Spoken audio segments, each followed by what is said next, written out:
A surprise victory for the AK party in Turkey's parliamentary elections over the weekend pushed the Turkish lira to a 2-month high on Monday, buoyed the country's stock market, and opened the door for comprehensive constitutional changes that would give Mr. Erdogan further presidential powers.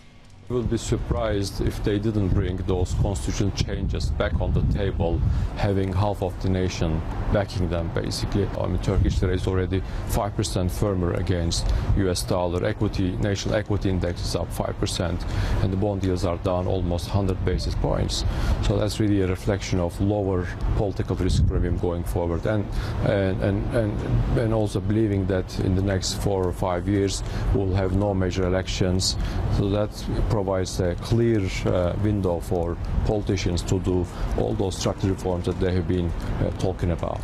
But Turkey's return to the polls for the second time in just 5 months does have the West worried. They're worried about the country's ability to fight a war on 2 fronts. They're worried about the country's ability to maintain their territorial integrity as Syria falls further and further into chaos. And foreign investors are worried as well. The country suffers from a chronically high current account deficit, and a split inside the AK party means that those structural reforms may be delayed. Turkey needed a stable government. Now we have it, and it's obvious that we're going to have some minor changes in the economy.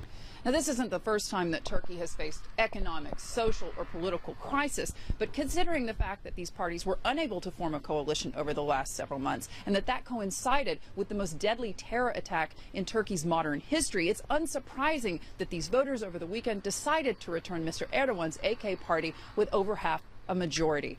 For CNBC News in Istanbul, I'm Hadley Gamble.